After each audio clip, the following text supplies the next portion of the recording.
Tinapay mula sa langit. A daily morning devotion with CRC family.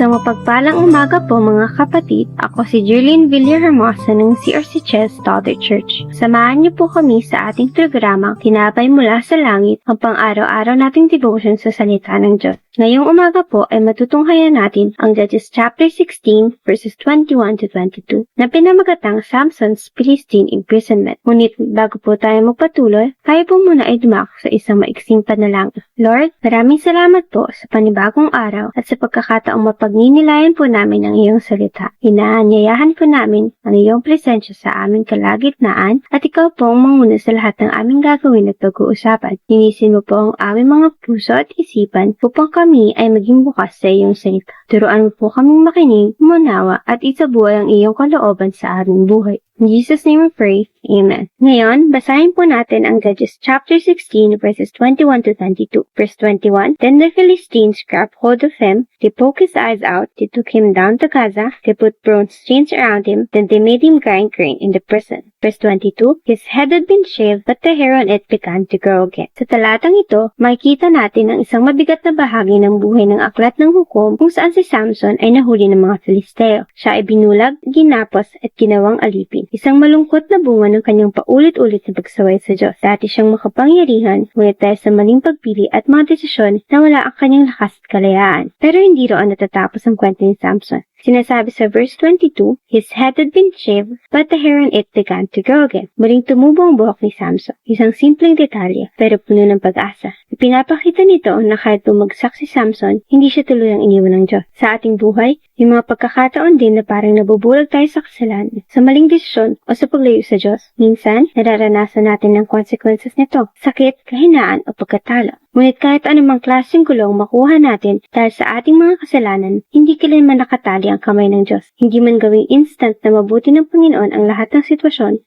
ngunit tiyak na nagdadala siya ng biyaya at pag-asa. Nang si Samson ay mabilanggo, ito ay nagbigay ng panahon sa kanya para magnilay at magsisi. Marahil noong isang gabi, habang kinakamat ni Samson ang kanyang ulo sa dilim at naramdaman ang paglago muli ng kanyang buhok, doon niya naalala ang Panginoon. Siguradong paulit-ulit niyang binabalikan ang lahat ng kanyang mga espiritual na pagkukulang.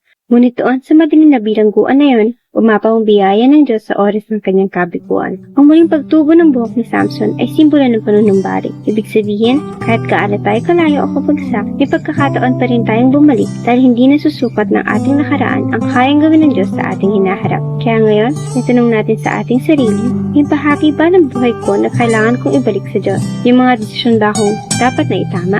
Ang Diyos ay handang magpatawad at magpanumbalik. Hindi niya tayo susukuan at tulad ni Samson, maaari tayong magsimula muli. Kaya po ay manalangin. Lord, maraming salamat po dahil hindi mo kami iniiwan kahit kami ay nagkakamali at dahil ang iyong biyaya ay mas malaki kaysa sa aming mga pagkukulang. Kapag kami ay nahaharap sa mga bunga ng aming sariling mga aksyon, Lord, tulungan mo kaming tumingin pataas. Tulungan mo kaming bumalik sa iyo at magtiwala muli sa iyong mga plano. Naway maging panahon nito ng paglago at pagpapanumbalik para sa lahat.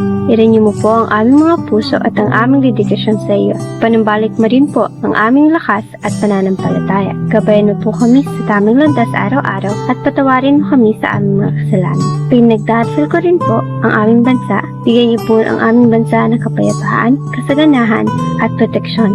Ikaw po ang manguna sa aming mga leaders. Ibigay mo po sa kanila ang karunungan, integridad at kababaang loob upang makagawa ng mga desisyon na magsisilbi sa kapakanan ng nakararami.